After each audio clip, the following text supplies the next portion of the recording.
In this video, I'm going to become one of the toughest Grineer units in the game, the Heavy Gunner. I keep coming back like Jason. I can make them scream like Craven. Maybe I'ma snap like Batman.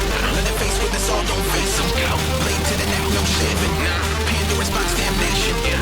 The police can't save them. They always trip when you chase them. They always trip when you trip when you trip. They always trip when you chase them. They always trip when you trip when you trip. They always trip when you chase them. They always trip when you trip when you trip. They always trip when you chase them. They always trip when you trip when you trip. Look at this energy drain again.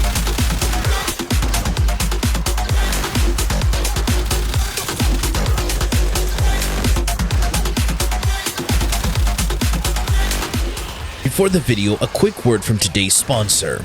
Are you a fan of big giant mechs duking it out? Well, let me introduce you to Mech Arena, a game that you can download now with the links in the description. Mech Arena is a competitive multiplayer online hero shooter game using mechs. I mean, how cool is that? You and your buddies can go head to head against other opponents to see who among you is the best. Every mech is different with unique abilities that give you an advantage in a battle. Take Zephyr here, for example. It was the first one I went for. Classified as a support, but holy heck, a support that can control so much of the battle. With her shock pulse, she is able to release an EMP pulse wave that incapacitates other mechs, making them easy targets. Damn, that's broken. Now, if you're a DPS main, then you should totally try out Stalker, an agile tactical ninja. You stalk and flank your opponents to take them down when they're least expecting it. With its Stalker drive, it takes 25% more damage. Oh no, but deals 50% more to the opponents and has lifesteal when it kills.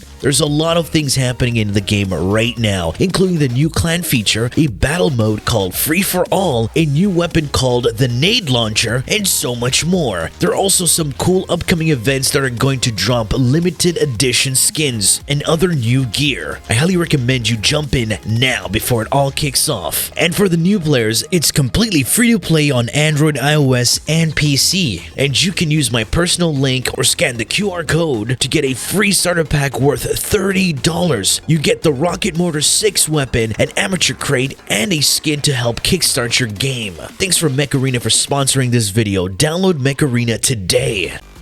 What's good, folks? It's Nightmare Frame here with a new Warframe video coming at you with a Frost and Prisma Gorgon versus level 9999. This is where I emulate an Arctic Xmas Heavy Gunner and destroy the Grineer faction. This video had its setbacks with one failed attempt. My main weapon that is going to be used against the Grineer is the Prisma Gorgon, with its new Augment that was released in the current Nightwave Metamorphic magazine. This Augment is pretty nifty. It gives me 90% magazine capacity and ammo maximum, while also having a utility. Basically, with this mod equipped, not only are you getting the ammo benefits, but you're able to petrify enemies for 5 seconds after every 20 shots. The great thing is, this can easily be achieved a lot faster thanks to multi-shot and fire rates. Another more broken thing about this augment is that it can petrify demolisher units and acolytes for a brief moment, pretty much ratioing them into non-existence, because elite enemy units like acolytes and demoliths have the duration of certain crowd control effects applied to them greatly diminished. Remember when I said failed attempts earlier in the video? Well, I did attempt to do this level cap run with a Mirage. Nourish as my Helminth, with the Gorgon having no elements, but with hunter munitions and also no armor strip. And boy, that was painful.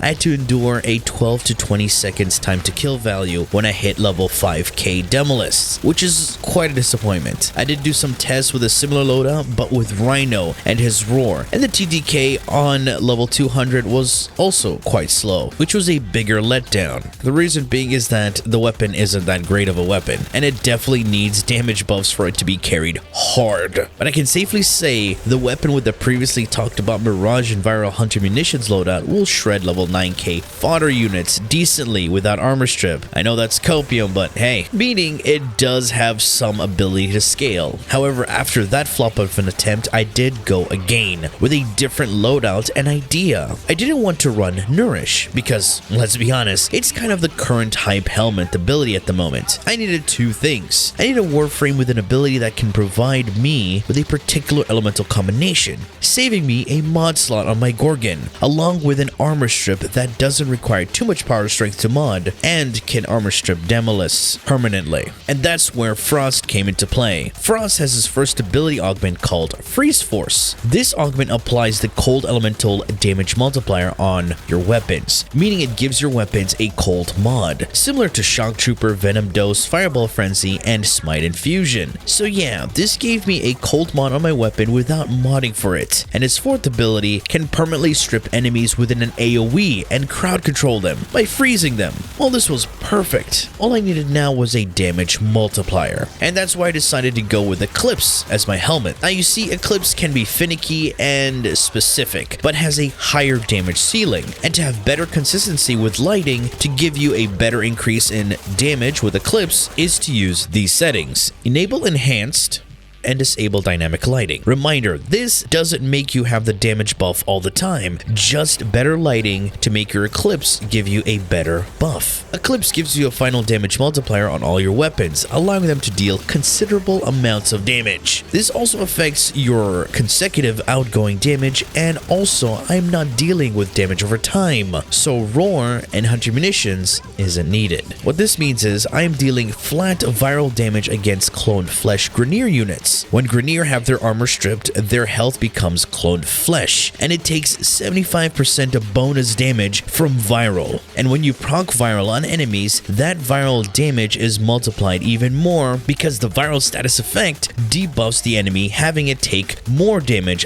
done to its health. Viral damage is neutral damage on armor, but armor has quite a significant damage reduction at higher levels for the Grineer that make pure viral damage deal less damage to it. This is why you pair it with Slash, so you can bleed the enemies. But we don't have to worry about that here. Now, a disclaimer about this build. It is not a comfort pick. This build has a specific playstyle, and it is limited to certain tile sets, meaning with Eclipse, you usually need tile sets with decent lighting, and its crowd control is not a spammable thing, so the survivability also is lacking, and I'm mostly relying on Vazarin Protective Sling and sometimes my freezing. This build was made to test how far we can go with the Prisma Gorgon, rivenless, also meaning it is not something that is meant to be used everywhere, but a showcase of how something can be done to achieve a goal of making a mediocre weapon work in a high-level environment.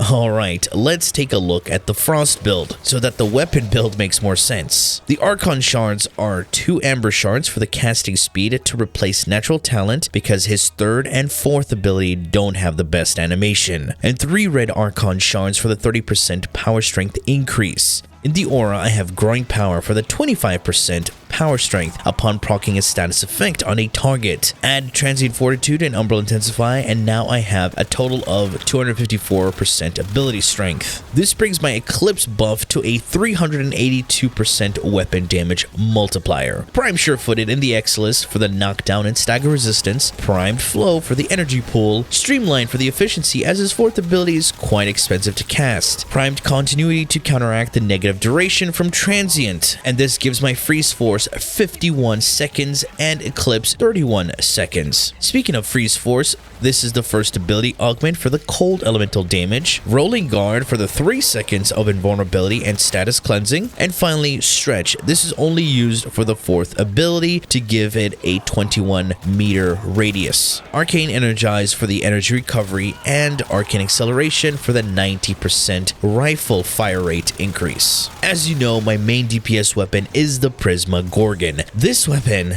has a lot of recoil, and that recoil works against one of our primary objectives in killing Demolists faster, and that's simply getting headshots. So for my base damage arcane, I will be using primary Deadhead. Not only does it give you a base damage multiplier, it also provides us with a 30% headshot damage multiplier along with a minus 50% recoil. And I'll be pairing this up with Reflex Draw on my utility secondary secondary weapon. Swapping between weapons grants you an 8-second buff, which includes a minus 40% recoil and a minus 40% pellet spread, so it becomes pretty steady and more precise. Primed Bane of the Grenier for the 55% damage multiplier, which is a huge boon to our outgoing damage on this weapon. A multi-shot with Galvanized Chamber, Fire Rate, and Punch Through with Prime Shred. If you don't have this, you can use Vital Acceleration or Speed Trigger. Crit Chance and Crit Damage with Critical Delay and Vital Sense. Infected Clip for a Toxin damage multiplier. This will combine with Freeze Force to form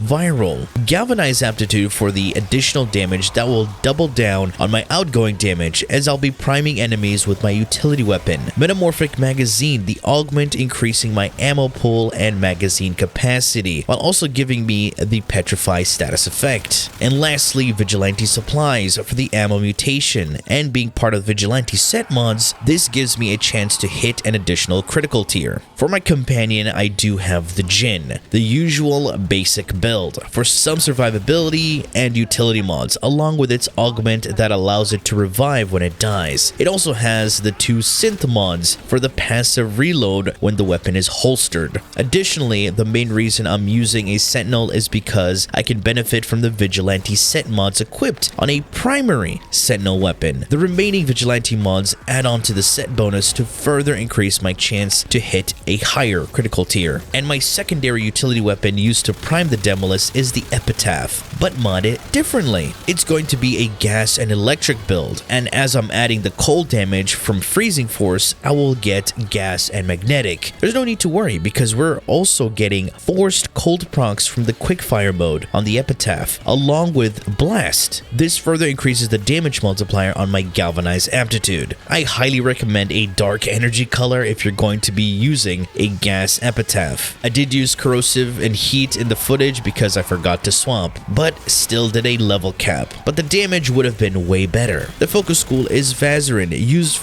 only for its protective sling, granting you invulnerability and healing over time. This is going to be one of the most important part of our survivability, so it is a very powerful tool. Alright, this is the Prisma Gorgon and Frost versus level 9k. Not going to lie, this run was one of the most annoying ones I've ever done. I kept on getting yoinked by these scorpions and ghouls.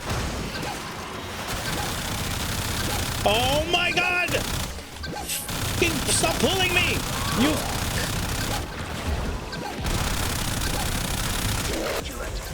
Oh my god! Stop! Especially when I'm trying to take down a Demolus, and of course I had energy drain conduits consecutively and every other round. It was pretty annoying. Especially one of the main tools to armor strip was my 4th ability, so imagine having no energy to do so. Anyway folks, that has been it from me. I do hope you've enjoyed this video, and if you did, please feel free to leave a like, share, and subscribe for more Warframe content, streams, and so much more. Do refer to the description. Thanks for watching, and as always, peace.